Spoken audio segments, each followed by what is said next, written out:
syaratkan setiap olahraga publik yang cukup berat, moderate intensitas, misalnya 5 kilo ke atas deh, itu harus sudah pernah EKG. Wah, ini menarik. EKG itu satu yang paling bermanfaat. Dan semua puskesmas itu punya? Punya, sudah di drop, kementerian sudah punya semua tuh EKG di puskesmas. Bahkan sekarang smartwatch aja bisa EKG. EKG untuk smartwatch belum. Screening doang ya? Dia prediktor ya? Betul.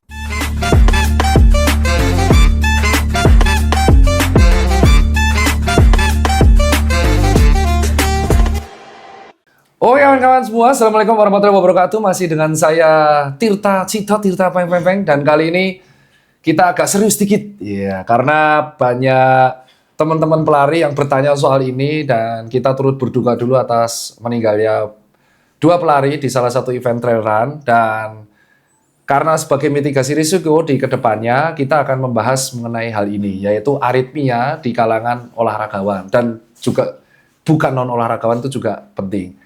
Dan kali ini saya tidak sendiri karena saya ditemani oleh Dr. Kadek. Beneran ya, Dok? Betul panggilannya. Oke, bisa dikenalkan terlebih dulu nggak, Dok ya? Oh ya, oke. Saya panggilnya teman-teman ya?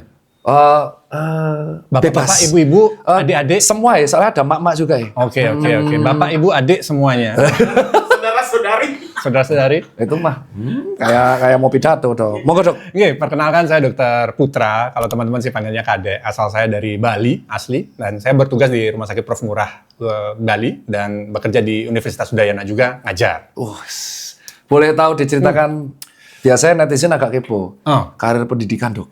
Dari S1-nya aja. Oh, dari S1. S1-nya saya ngambil kedokterannya di Udayana, di tanah kelahiran. Terus merantau ke Jakarta buat ngambil spesialisnya, selesai 2013. Di UI berarti ya? Di UI. Okay. Nah, habis itu karena tertarik sama listrik, gitu. Karena saya ingat ajaran guru saya waktu itu, waktu sekolah jantung, if you cannot be the best, be the first. Itu quote siapa itu? Kok keren kali. Karena kan di Bali itu belum ada tukang listriknya. Nah, tukang listrik jantung. Betul. Nanti soalnya ditanya arus listrik loh, Dok. Nah, iya. Makanya daripada susah-susah belajar jadi the best, lebih gampang jadi the first. Itu kayaknya lebih sulit nih, Dok. Dah. Tinggal asal ada yang mau aja gitu. SP2-nya berarti? Di Melbourne. Saya 1 tahun fellowship, 1 tahun di sana. Oke. Saya di Melbourne lari, beliau sekolah. Terbaik. Dokter, bisa dijelaskan nggak? Jadi beberapa ini kan kita lari itu sekarang menjadi olahraga yang dari dulu populer, sekarang tambah jeblok. Tapi jebloknya bukan lagi rekreasional. Batas antara hiburan dan performa itu sekarang semakin tipis. Nah, ternyata ada mulailah viral mengenai istilah aritmia. Sebenarnya itu kan kita bisa edukasi juga sebagai ranah umum dan SP1 ya. Nah, kalau dari Dr. Kadek, ahli kelistrikan jantung, sebenarnya aritmia secara definitif itu apa tuh, Dok? Ya, aritmia sih sebenarnya bahasanya sederhana. A itu kan tidak. Sama seperti asusila. Ya betul. Nah, ini aritmia berarti ya tidak berirama dengan baik gitu. Artinya yang nggak normal. Oke. Normalnya kan kita irama jantung tuh kayak jam, tek teratur. Dan kita nggak ngerasain. Betul. Nah, jadi aritmia adalah istilah di mana kondisinya dia tidak teratur, entah terlalu cepat, terlalu lambat atau lompat-lompat gitu. Nah, kalau dari penyebab kita akan bahas yang agak saklek nih. Secara penyebab itu memang rata-rata genetik atau memang ada penyebab lifestyle atau imbalance hormon listrik? Nah, kalau khusus aritmia, kalau dicari penyebab terbanyaknya, sebenarnya genetik yang paling banyak. Bawaan dari lahir. Genetik? Betul. Artinya nasib, garis tangan. Kalau udah jelek dari lahir, ya wis, nanti matinya konslet. Aduh serius. Berdiri juga ya. Dokter ternyata yang ceplas-ceplos nanti bukan saya doang ya. Ini ada beliau. Nah terus kalau sudah yang faktor kedua selain genetik? Elektrolit paling sering, dan itu yang berhubungan sama obrolannya Mas Tirta. Kalau olahraga, plek, itu kan sering sekarang kejadian. Sinkop, pingsan, atau ya tidak sadarkan diri, itu elektrolit sering kali sebenarnya penyebabnya. Bisa dikasih contoh nggak, Dok? Contoh-contoh yang genetik dulu. Ada nama diagnosanya nggak dan cara penanganannya, tapi secara singkat. Yang genetik itu kebanyakan misalnya yang terkenal gitu ya, yang teman-teman bisa cari tahu informasinya, misalnya seperti Brugada, long QT syndrome. Itu yang paling banyak terjadi, yang kita istilahnya hereditary arrhythmia. Itu yang secara genetik dia ada kabelnya yang salah di dalam. Jadi nunggu sewaktu-waktu konslet gitu. Nah, yang Brugada ini ada yang tanya di threads. Baru saya mau tanya. Ini beneran bukan skenario. Jadi tadi ada yang tanya di threads, Dok, tanyain dong. Saya nge-tweet soal Dokter Erika. Langsung tanya, wah, kan beliau terkenal di mana-mana, pinter buat gitu. Nanti terkenal, nah, disampaikanlah dengan wah sama aja dengan dokter Kadek ya pinter. Brugada sindrom itu apakah boleh olahraga atau cara menanganinya gimana atau deteksi awalnya ada nggak? Nah, Brugada orangnya orang Eropa ya, yang menemukan dokter Brugada. Itu sebenarnya mulai terkenalnya adalah pada saat orang-orang olahraga memang ketahuannya karena dia sudden death syndrome. Sayangnya presentasi pertamanya itu adalah ya mati. Presentasi pertamanya mati. Ketahuannya kalau dia mati di otopsi baru ketahuan wah ini Brugada pattern. Nah, itu di tahun 70-an. Oke. Ya. Kemudian di tahun 80-an sudah mulai, terutama salah satu negara pionirnya di Eropa itu adalah di Italia, screening massal. Pasien di EKG semua, terutama apalagi kalau atlet. Nah, bagusnya Brugada itu bisa kelihatan dari EKG biasa. Nggak ada keluhan apa-apa, di EKG aja akan kelihatan. Tanpa harus treadmill? Tanpa harus tes apa-apa. Berarti Cuma resting EKG bisa kelihatan. Yang Brugada tipe 1 yang paling berbahaya itu memiliki risiko sudden death yang tinggi. Oke. Nah, kalau ditanya boleh olahraga atau tidak, jangan sebelum dia pasang alat. Sebelum pasang alat. Gitu. Jadi amannya kalau bagi orang-orang ada gejalanya nggak? Kalau kita smartwatch, sekarang pakai smartwatch, ada gejalanya nggak kalau Brugada? Kalau Brugada, sayangnya walaupun alat smartwatch sekarang udah tambah canggih ya, ada yang bisa ngerekam jantung, ada yang bisa mendeteksi aritmia, tapi aritmia yang bisa dideteksi smartwatch hingga saat ini tuh baru atrial fibrilasi atau yang namanya ekstrasistol. Kalau untuk Brugada belum ada, karena Brugada itu harus rekam jantung yang lengkap, yang di klinik atau di rumah sakit. Yang kabelnya banyak di dada, nggak bisa dari satu yang pakai smartwatch. Berarti idealnya memang bagi semua orang yang sudah konsisten ikut event lari memang check up ya? Harus. Oke, kita bahas yang belakangan tuh soal genetik. Nah sekarang kita akan soal imbalance elektrolit. Seberapa pengaruh imbalance elektrolit terhadap, ini nggak ada kaitan dengan brand ya, saya disclaimer dulu ya, awas ya. Ini nggak ada brand, tangtung-tangtung. Kalau ada yang ngangkat-ngangkat dan ini dikasih affiliate, awas, weteng ya. Harus jangan dikat ini. Maaf ya dok, itu harus digituin kalau nggak biasa ada yang bawel gitu, dikat-kat. Soal imbalance elektrolit ini emang seberapa pengaruh dengan aritmia dok? Nah, kalau untuk imbalance elektrolit, menariknya adalah seburuk-buruknya sebenarnya pada orang yang 100% normal. Ini yang benar-benar normal. 100% normal? 100% normal, paling banter dia bikin pingsan aja. Seharusnya nggak sampai mati. Paling banter. Dia tuh ngomongnya kayak santai. Ternyata, ingat ya, tidak hanya dokter Tirta yang ceplos-ceplos. Banyak kan? Banyak. Paling banter tuh sinkop. Paling banter sinkop. Ya sinkop kan hidup lagi, bangun. Namanya hilang kesadaran. Sebentar, ntar bangun lagi. Oke. Aman. Nggak usah nulis waris sehat dulu. Seru banget. Terus lanjut dok. Nah, tetapi kalau dia ada bakat, nah itu lagi makanya banyak kematian mendadak. Kalau kita bicara risiko terburuk ya. Risiko terburuk. Kan meninggal yang kita takutin. Itu harus ada sesuatu dulu di jantungnya. Oke, Gitu. masuk. Jadi harus ada kelainan dulu, ibaratnya gini. Nggak semua motor baru itu keluar pabrik oke kan? Ya, Jadi betul. ada yang digeber berjam-jam nggak apa-apa. Ada yang digeber dikit padahal sama-sama baru nih, tahu jebol mesinnya. Ya itu bawaan pabriknya itu. Harus ada sesuatu yang salah dulu gitu. Baru dia bakal rusak. Nah, biasanya yang berkaitan sama itu, keturunan itu, yang genetiknya itu. Oh, jadi paling memang sering. keterkaitan. Betul. Cara mendiagnosanya yang elektrolit itu gimana dok kalau di dunia? Sebenarnya tubuh manusia, tubuh kita itu kan mengatur elektrolit itu sudah otomatis. Kita sebenarnya nggak usah ngecek tiap hari elektrolit kita gimana. Elektrolit itu hanya menjadi masalah ketika olahraganya pada level yang kita bilang ekstrim.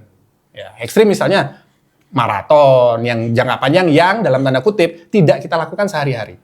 Makanya kalau kita bilang sudah high intensity endurance training tanpa disiplin untuk minum atau mereplenish elektrolitnya, di situ baru biasanya terjadi gangguan elektrolit. Tapi buat 99% orang sebenarnya, asal dia tidak, istilah kita kagetan ya, ada orang, udah vakum nggak olahraga 2 bulan, tahu-tahu, ikut 10K gitu, langsung nge-post gitu, itu yang berisiko. Tetapi untuk orang yang sudah terlatih, badannya pun juga sudah bisa meregulasi sendiri. Jadi makanya 99% sebenarnya nggak masalah, nggak akan sampai berujung ke sesuatu yang fatal gitu maksudnya. Oke, kalau yang kepolinya Pak Dokter, berarti Pak Dokter kalau di Bali Berarti kan ada rawat jalan sama ranap. Yap. Yang ke poli rata-rata kasus yang paling sering ditangani?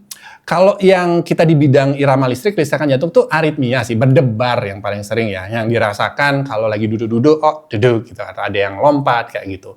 Kalau yang kedua cukup sering di profesi saya di bidang listrik yang satu tuh yang pingsan.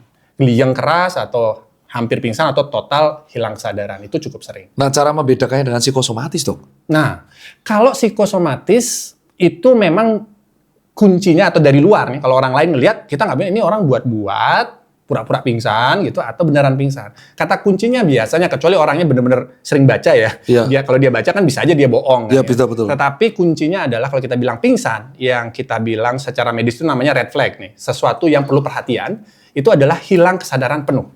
Hilang kesadaran penuh. Bahasa Inggrisnya total loss of consciousness. Maksudnya gini, jadi kita nanya pasien begini, ketika pingsan, ingat nggak kejadiannya? Nah, Time. Okay. apa ya dia? Kalau dia bilang, nggak ingat dok, tadinya saya berdiri, tahu-tahu udah dibopong orang. Berarti kan ada gap tuh. Antara dia berdiri kok bisa jatuh dan sudah dibopong orang. Ada hilang ingatan. Kalau itu hilang ingatan, itu red flag. Hati-hati. Ya. Jangan sepelekan kalau hilang ingatan. Ada yang lebih common, yang lebih banyak, yang lebih aman lah atau tidak terlalu berbahaya adalah presinkop sebenarnya namanya. Istilah hampir pingsan. Buat orang awam kan seringkali nggak bedain itu. Pokoknya lemes ya, pingsan saya dok, pingsan. Tetapi ketika ditanya, dia akan bilang, oh saya ingat dok, saya ingat ada yang bisikin saya, ada yang ngomongin, ada yang manggil saya, cuma saya nggak kuat. Badan saya nggak bisa ngangkat tangan, lemes segala macam, tapi saya masih dengar suara. Itu belum pingsan secara medis, belum total loss of consciousness. Sylvester Dito. Saya punya temen tuh pelari kayak gitu. Kemarin finish 10K 40 menit. Ya. Dia rasanya lemes tapi ingat yang bisikin tapi nggak ingat apa-apa. Itu presinkop berarti. Presinkop, kalau dia masih ada time-nya itu masih ingat. Dia, saya dengar sih dok, saya tahu, saya dibawa, saya tahu, teman nggak bisa buka mata, Iya. saya nggak bisa ngomong, saya nggak bisa gerak. Oke. Itu berarti itu presinkop. Dan kalau itu dalam tanda kutip dari segi keberbahayaannya ya sedang lah. Yang bahaya yang harus konsultasi dengan dokter adalah kalau ada teman-teman hilang kesadaran, ada gap memori. Tahu-tahu kok udah di tempat tidur, ternyata dibopong sama temennya, nggak tahu berapa menit atau berapa detik hilangnya, itu yang hati-hati. Karena Hati-hatinya kenapa dok ke depan di masa yang datang? Nah, karena loss of consciousness, hilang sadaran, ada gap memory itu, atau true syncope, itu menandakan ada periode sirkulasi darah ke otak itu hilang, 0. Jadi darahnya nggak nyampe ke otak gitu, karena apapun penyebabnya, mau dicekek kayak, mau jantungnya berhenti sebentar, atau tensinya terlalu rendah, itu yang akan mengancam nyawa, berpotensi mengancam nyawa. Jadi harus benar-benar digali lagi penyebabnya apa. Oke, ini menarik banget. Nah, kemarin saya punya teman dok, namanya Agung Salim. Beliau tuh teman Itu nggak saya. doxing ya bilang nama orang? Enggak masalah, teman saya diizinkan. Agung Salim itu tinggal di Surabaya. Karena ngeselin, teman saya ini ngeselin. Oh gitu. Keras kepala. Harusnya dari 2022 sudah check up jantung tapi ngeyel. Oh gitu. Ngeyel ya. Dan besok akhirnya Ini mau motivasi jadi? motivasi. Besok akan ke Klaten sama Sarjito ya, ke Sarjito. Iya. Udah percaya saya. Jadi ceritanya dia itu duduk kayak gini, duduk doang. Garminnya bunyi, smartwatch-nya bunyi. Duduk ternyata 190. Oke. Dan orangnya tuh merasa aku enggak biasa aja, tapi bertahan terus balik normal lagi. Oke. Saya tebak dulu, orangnya rajin olahraga berarti ya? Iya, dia rajin banget sebenarnya. Makanya dia bingung, perasaan saya itu nggak ngos-ngosan, nggak zona 4, biasa aja 190. Terus dia statis, sepeda statis setelah berapa jam kembali bunyi. Terus akhirnya karena bunyi terus nggak turun-turun, dijemput sama istrinya. Oh, bukan dilepas jamnya? Bukan. Dia masih awalnya dilepas, rusak ternyata dia upgrade jamnya sama aja hasilnya. Terus dari sinilah dia kemarin tanya sama sejawat saya, Dokter Agi, junior jenengan. Dan akhirnya disarankan ke ahli aritmia. Nah itu kalau misalkan terjadi seperti itu, apa langkah pertama? Kita nggak diagnosa ya dok, karena nggak mungkin diagnosa tanpa pemeriksaan fisik. Langkah pertama apa yang dilakuin kalau ada kejadian kayak teman saya Mas Agung ini? Langkah pertamanya menyesuaikan dengan keluhan sebenarnya yang dirasakan. Jadi ingat seperti saya bilang tadi, antara presinkop yang hampir pingsan dengan pingsan itu kan semua masalah kesirkulasi. Oke. Otak kita kan penting lah ya. Kalau orang dicekek bisa mati, kayak film action kan bisa mati, nggak ada darah ke otak. Jadi iya, jadi severitas atau seberapa serius sesuatu itu tergantung gejala yang dirasakan. Kalau kayak temennya Dokter Tirta tadi kan dia bilang baik biasa-biasa aja, nggak ngerasa jamnya aja yang bawel gitu. Makanya saya bisa nebak dia pasti rajin olahraga. Karena apa? Hanya orang yang rutin olahraga atau fitness levelnya itu di level tertentu yang baik, itu yang bakal baik-baik aja denyut jantungnya di atas 160-170. Oh ya? Kalau dia misalnya nggak pernah olahraga, paling baru 160 aja udah nggak enak ya. Kok sesek ya, pasti berat rasanya dadanya. Karena kan jantungnya tidak terlatih. Jantungnya tidak terlatih. Itu yang membedakan. Tetapi tetap 190 itu terlalu kenceng gitu. Ya, mungkin yang ilmu lama lah kalau dibilang kan teman-teman udah tahu berapa sih batas jantungnya kencengnya itu adalah 220 kurangin umur. Gitu. Itu ya agak lama tapi masih gampang lah diingat angkanya. Jadi enak. Itu kalau dianalogikan bayangin adalah kayak kita bawa mobil itu RPM itu ada zona merahnya toh. Nah, bukan berarti itu mentok mesinnya langsung jebol, enggak. Tapi kalau di level merah itu mesinnya bisa overheat lah, kepanasan lah, atau lebih cepat rusak kan kasarnya begitu. Jadi pada kasus temennya itu kalau dia dibiarin di 190-an terlalu lama, itu bisa mengganggu fungsi jantungnya. Walaupun dia nggak ada keluhan. Nah, apa yang perlu dilakukan kembali tadi, kalau dia memang merasa baik-baik aja ya istirahatin aja. Karena sebagian besar bisa hilang atau normal dengan sendirinya. Tapi nanti dia akan kumat-kumatan. Iya, betul. Ya, kalau dari cerita itu dan dia baik-baik aja dan itu beberapa kali insiden terjadi termasuk olahraga intens sampai 200 dia relatif nggak apa-apa, kemungkinan besar sih itu SVT. Kalau kita nebak-nebak namanya SVT. SVT itu bawaan sebenarnya. Singkatannya dok, nggak semua tahu. Supraventrikular takikardi. Supraventrikular takikardi. Artinya bahasa awamnya denyut jantung yang terlalu cepat datang dari atas. Nah, atas apa? Atas ventrikel. Jantung kan ada ruang, ada yang kita bilang bilik serambi. Nah, bagian yang atasnya konslet. Yang mengomandoin jantung itu seberapa cepat itu konslet. Jadi kalau analoginya, mobil pedal gasnya lengket. Padahal lagi parkir, lagi di lampu merah, tapi bahaya dong. Padahal kita nggak ada ngegas gitu, dia ngegas terus gitu, kenceng terus. Nah bahayanya adalah kalau sampai kerasa sebenarnya. Kalau kayak temannya itu nggak kerasa, sebenarnya dalam tanda kutip itu masuk kategori yang tidak mengancam nyawa. Gitu dulu. Jadi kalau kita bilang aritmia tadi itu kan istilah besarnya. Nah, memang betul ada aritmia yang bisa mati 2 hari lagi, ada aritmia yang gitu-gitu wae. Gitu. Jadi aritmia yang artinya kerasa, mungkin mengganggu atau jamnya komplain, tetapi nggak bakal bikin mati. Itu ada. Nah, kalau cerita temannya Dr. Tirto tadi, kayaknya yang agak-agak ke gitu-gitu wae. Oh, gitu-gitu wae. Dan 3 tahun. Iya, tapi kan lama-lama problemnya adalah kalau gitu dibiarin aja. Saya ngerti kenapa temannya nggak mau, karena dia nggak merasa ada apa-apa. Betul. Fine-fine aja gitu. Kalau ketemu saya pasien seperti itu, saya bilangin, ya wes nggak apa-apa, nggak harus ketemu dokter, nggak harus tindakan, nggak harus diapa-apain. Tapi saya ingetin umur nggak bisa dilawan. Sekarang dia umur berapapun masih muda. 35. Beli mobil baru, kebut-kebutan nggak apa-apa. Kalau mobilnya udah umurnya 30 tahun dipakai kebut-kebutan, maupun nanti jebol. Ya itu. Suatu hari nanti, saya kalau ketemu pasien kayak gitu saya suka ngomong, suatu hari nanti Bapak bakal cari saya lagi. Kenapa? Karena mesinnya tua. Mas aku mumpet. Karena mesinnya tua, nggak bisa lagi. Kecuali Pak Agung ya namanya. Ya, Pak Agung punya pohon rahasia bikin awet muda. Ya, lain lagi cerita, saya nggak bisa ngapa-ngapain. Tapi kalau dia tua, which is pasti, suatu hari pasti masuk rumah sakit. Pasti. Terus, nah kalau dia sekarang ke Jogja, yang dilakuin berarti ketemu spesialis, subspesialis aritmia. Iya, ketemu presiden saya ada di situ. Oh iya betul sih. Langsung diomelin ya tuh. Yo, langsung diomelin. Dan worst case-nya, treatmentnya apa aja nih yang ditanya netis boleh ya? Kita nggak harus Pak Agung. Kalau misal tegak, sebenarnya penanganan aritmia apa aja sih Pak? Boleh dikasih tahu nggak Pak Dokter? Kalau ini yang untuk dilakukan orang awam atau yang medisnya nih? Medis. Oke, kalau medisnya, berita baiknya adalah sebagian besar gangguan aritmia ada solusinya. Oke, itu berita baik. Sebagian besar, kita bilang 99% ada solusinya. Termasuk yang bawaan lahir pun, walaupun dia cacat, ada solusinya. Contoh, kalau kita ngomong tadi, balik lagi yang paling serius mengancam nyawa, Brugada, long QT, itu solusinya apa? Pasang alat. Alat namanya ICD. Nah, mungkin pernah dengar. Defibrillator. Kalau pernah lihat sinetron, itu yang adegan di UGD, yang ada gambar rekam jantung, terus yang bunyi gitu toh. Terus ada ibu-ibu, aduhai, dokter, tolong suami saya kan gitu tuh. Dokternya bawa kayak apa wajan gitu. Terus DVP dipasang di kepala gitu. Nah, itu pasang di dada. Itu kejut jantung namanya yang di sinetron action itu, tapi ini alatnya portable. Dipasang di pundak, kabelnya ke jantung, sewaktu-waktu jantungnya konslet, which is itu yang pasti akan terjadi, cuma nunggu waktu, itu alat ICD itu bakal ngeriset lah. Kalau kayak komputer hang, tombol reset, di reset sekali. Dut, gitu. Kayak Iron Man berarti? Iya, bisa. Itu harganya 1 mobil soalnya masuk. Waduh, masuk? Ya di dalam. Lah kalau misal kayak X-ray, bunyi dong? Kalau mesin ini ke apa? Bandara. Bunyi. Bunyi, pasti ini. Tapi kalau bilang pakai alat, lebih cepat malah lewatnya. Oh ya, karena nggak mungkin di... Nah, udah tahu pasti ada alat, ya. Oh silakan. Gitu. Nah, kalau treatment berikutnya, selain pasang alat? itu ada namanya tindakan ablasi. Nah, ablasi mungkin teman-teman pernah dengar. Ablasi itu kalau mau dibayangin yang lebih banyak orang tahu mungkin di kateter, angiografi atau pasang ring. Nah, kalau orang pernah dengar mungkin pasang ring. Mirip sekali, tapi kalau orang pasang ring di kateter itu adalah ngelihat pembuluh darahnya. Kalau orang ablasi itu atau IPIS tadi namanya kalau ngetes aja, ngecek aja, itu ngelihat kelistrikannya, kabel listrikannya. Kalau dianalogikan ya sama persis, masalah aritmia adalah masalah kelistrikan. Kalau kayak elektronik, dibuka, dilihat pakai test pen, dilihat di mana konsletnya, itu nanti disolder, dipanesin.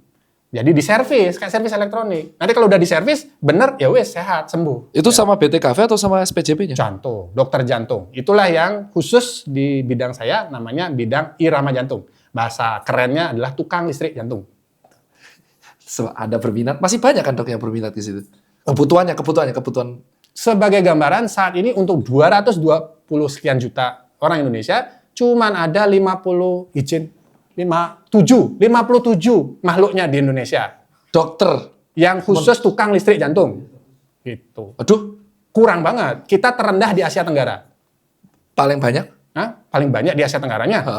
Kayaknya Singapura deh kalau rasio penduduk. Dia rasio ya kita pakai. Kita pakai rasio. Oke, ini menarik. Kita akan semakin ke pertanyaan setelahnya. Ya.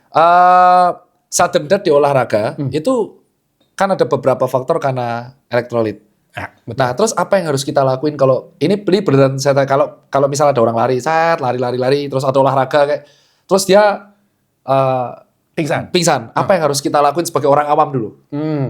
Kalau ketemu orang yang pingsan tidak sadarkan diri, bahasa kita tidak berespon. Artinya kalau plek kita panggil dulu, Pak, dia nggak respon, nggak nyaut sama sekali, berarti dia hilang kesadaran kan. Itulah yang pingsan itu tadi, hilang kesadaran. Yang pertama dilakukan adalah tentu posisikan di tempat yang aman. Jangan di tengah jalan, ya dibantunya di tengah jalan, diseruduk, nanti ada mobil lewat, kena tabrak. Oh, malah nanti keijek-ijek pas lari. Betul, pelari yang lain lewat. Wah, ijek-ijek terus juga. Atau sepeda lain ngebut, kelindes.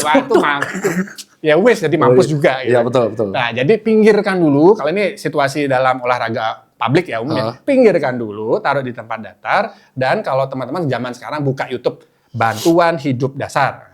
Atau RJP atau resusitasi jantung paru, itu yang harus dipelajari, yang seharusnya semua orang awam itu punya skill itu. Gak hanya peser, martial, panitia lari, semua orang, bahkan pelarinya sendiri harus minimal pernah nonton deh itu video supaya tahu apa sih yang bisa dilakukan untuk berusaha menyelamatkan orang dengan kejadian pingsan atau tidak sadarkan diri. Golden periodnya ada nggak sih dok? Wadah, hitungannya cuma menit, 3 sampai 5 menit. Waduh, mungkin pada masih ingat kan kasus pebulu tangkis Cina? Oke, ingat yang di... Iya. Bukan Konoha. Oh, Konoha ya. Jangan bilang negara ya. Jangan. Beneran. Jangan. Itu di sini nih. Di Konoha. Konoha, betul. Iya. Jadi, bayangkan loh. Itu event level internasional. Ada dokter, ada tim medis. Banyak orang di situ mungkin pelatih itu mungkin biasanya tahu tuh bantuan hidup dasar. Tapi karena kekacauan sedikit lah kita bilang bisa.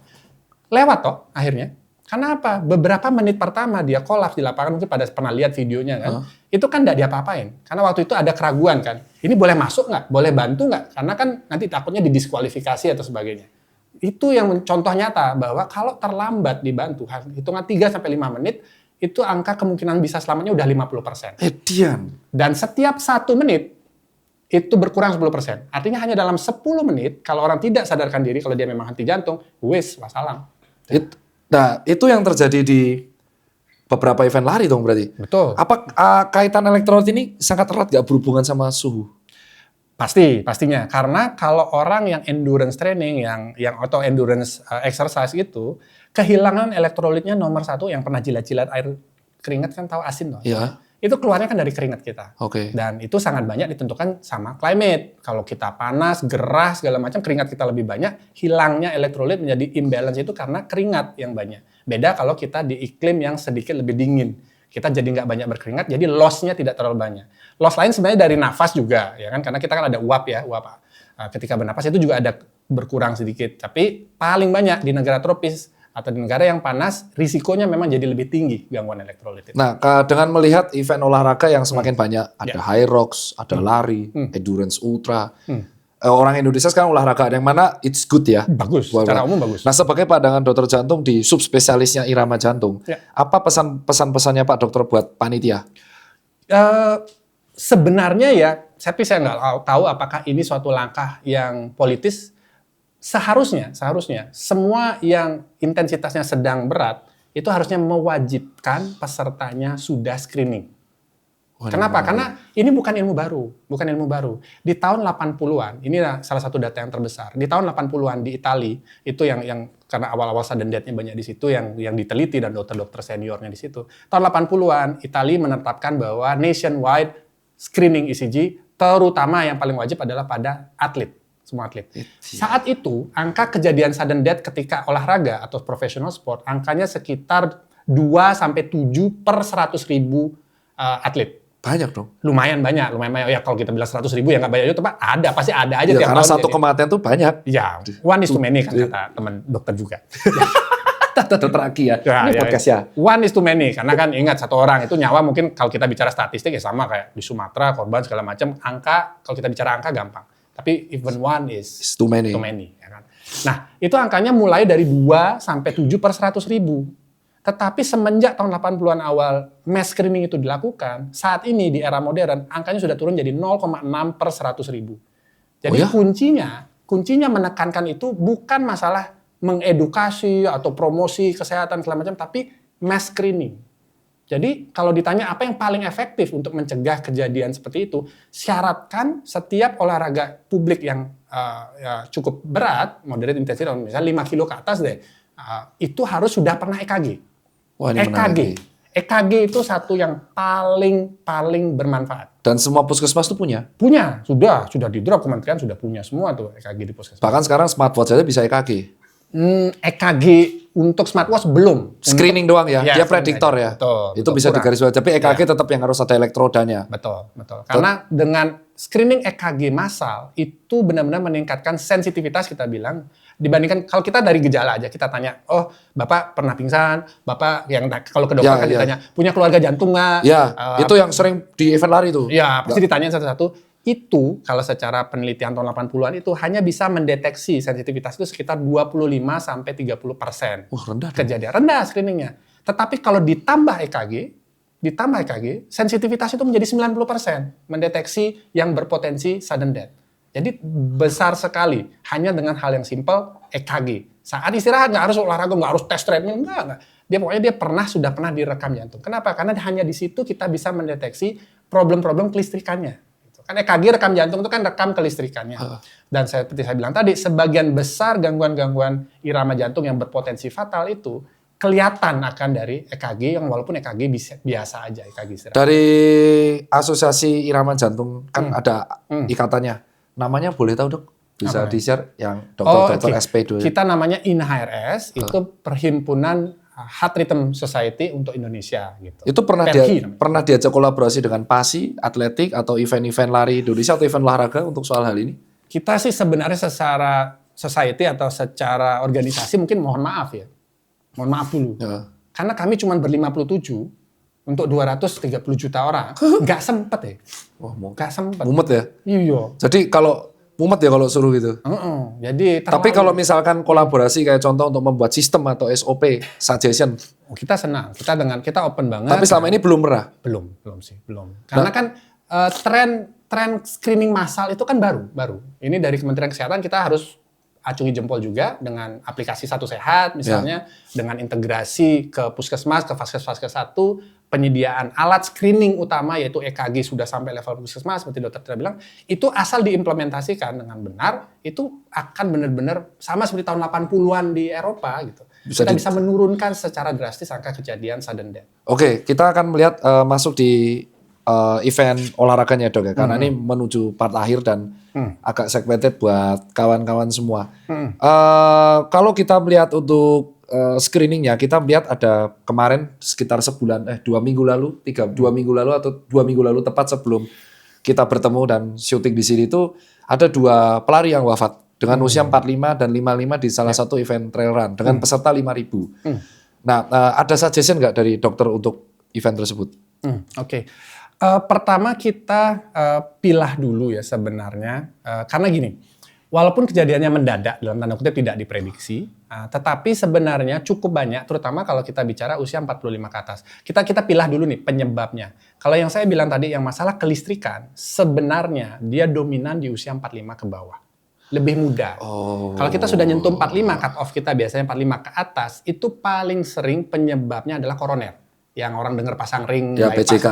Penyumbatan dia sebenarnya. Yang ke-trigger mampet di saat badannya itu dalam under high stress. Which is event olahraga. Iya, oke. Nah, kalau untuk yang seperti itu, yang koroner, ya screeningnya sebenarnya tidak terjadi serta-merta. Karena biasanya buat sebagian besar orang, sebenarnya sudah ada keluhan. Sudah ada mulai rasa nyeri dada, rasa tidak nyaman, dan sebagainya, yang diabaikan. Itu yang seringkali menjadi penyebab kenapa akhirnya kejadian yang tidak diinginkan seperti itu terjadi. Jadi dari pesertanya juga harus teredukasi. Betul.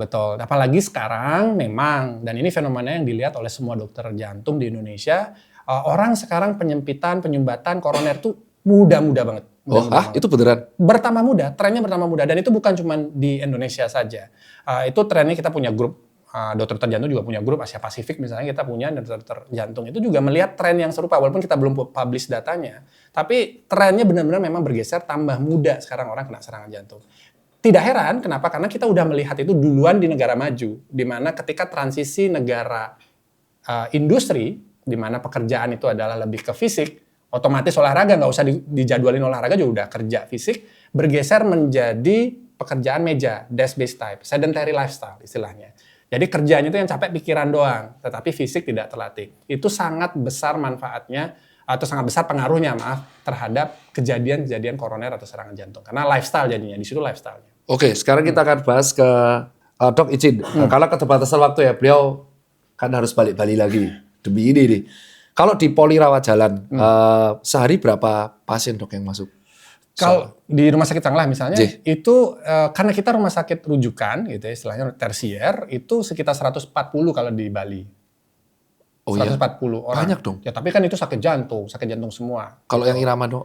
Kalau yang irama spesifiknya mungkin hanya sekitar 10 aja. Kita di situ, jumlahnya di situ. Tetapi sebagai contoh kalau praktek pribadi saya, gitu ya, cara di rumah sakit swasta maupun yang praktek pribadi, terus terang, walaupun bidang ilmu saya itu sudah mengkhusus lah kelistrikan jantung, tapi jujur 50% pasien saya, ya seperti teman-temannya Dokter Tita, hanya orang sehat yang pengen tahu gimana caranya jangan sampai kejadian.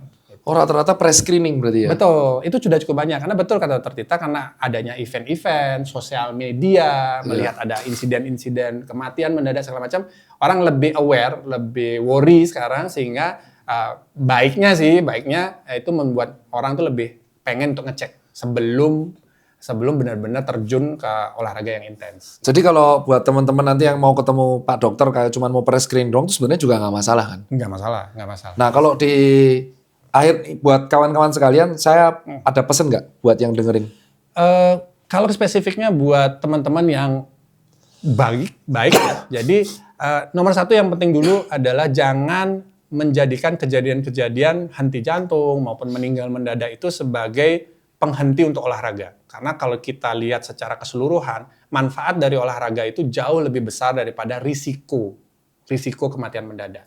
Karena kalau kita bicara fair, statistiknya adalah kematian mendadak itu sebagian besar bisa dicegah. Seperti saya bilang di tahun 80-an itu turun drastis banget jadi cuma 0,5 per 100 ribu. Jadi yang kuncinya adalah satu, screening. Kalau memang akan terlibat pada olahraga yang intensitas tinggi, yang benar-benar sampai keringat dingin, heart rate-nya pakai smartwatch sekarang udah tahu 160 ke atas ya, di atas 160, pastikan setidak-tidaknya pernah di EKG.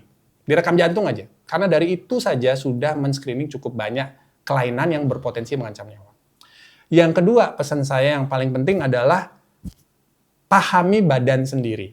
Jangan sepelekan kalau ada sesuatu yang unusual. Maksudnya gini, seringkali kalau kita di dokter, memang ya sayangnya dokter itu banyaknya ketemunya setelah kejadian kan. Ya betul. Ya. Kita mengobati setelah ketahuan ada masalah. Tapi kalau untuk pencegahan, sebenarnya kalau kita jujur tanya kepada pasien-pasien itu cukup banyak sebenarnya, iya sih dok, sebenarnya dari sebelum-sebelumnya ketika saya olahraga kok saya udahannya belakangan udah agak berat dadanya, tapi saya pikir mungkin karena lagi masuk angin aja, atau mungkin mahnya saya kira perut yang masalah. Jadi istilahnya menganggap sepele sesuatu yang nggak biasa, itu yang sering sekali pitfall-nya atau kesalahannya. Jadi kalau ada sesuatu yang tidak biasa, contoh, biasa lari 10 kilo nggak pernah ada problem, ini nggak ada batuk, nggak ada pilek, nggak ada demam, kok sekarang 10 kilo dadanya berat ya? Kok ada agak nyeri, nggak enak, dadanya lain rasanya. Ya udah 8 kilo aja berhenti gitu. Itu sudah tanda sebenarnya. Badan kita berusaha ngasih tahu ini ada sesuatu yang berubah nih. Jadi kalau kayak gitu cek aja, memastikan. Dan seringkali dari rekam jantung aja itu ketahuan kok.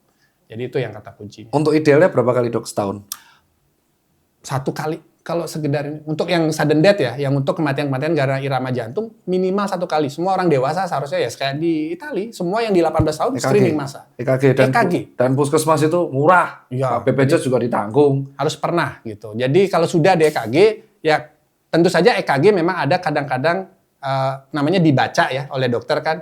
Nggak semua dokter memang punya mata yang sama untuk ngelihat perubahan-perubahan yang dikit-dikit. Tapi setidaknya kalau sudah pernah DKG kan bisa difoto, disimpan sendiri, nanti besok-besok mau konsul lagi ke dokter lain bisa. Jadi bahkan zaman sekarang tanpa saya berpromosi, itu banyak kok aplikasi atau tools di online yang pakai AI ini yang bisa baca EKG cukup akurat. Jadi itu bisa dipakai untuk men-screening, itu bisa dipakai. Itu aja saya baru tahu aplikasinya Ada. namanya Interval ICU. Jadi kayak itu Interval ICU itu masukin data lari terus kita akan dibaca analisa untuk jantung ya. Iya. Kalau yang ini dari dokter ya ini saya EKG ada, untuk EKG ada. ya. Dulu yang jelasin EKG adalah Pak Budi Yuli. Iya. Sering ketemu sama saya tuh susah ya kuliahnya, pusing buat sadi rumput saya bilang ya. Itu aja kalau dari saya buat kawan-kawan semua kalau ada pertanyaan dengan Pak Dr. Kadek, insya Allah akan jumpa lagi di bulan Februari ya Pak ya. Yeah. Kita akan berjumpa di Februari sebelum poso. Jadi bisa tanya di kolom komentar topik-topik apa yang Anda ingin tanyakan, tapi khususnya tentang jantung dan gangguan irama jantung. Itu aja kalau dari saya. Salam, saya Tirta. Ya, saya dengan Kadek. Dan sampai jumpa di konten berikutnya. See you. Assalamualaikum.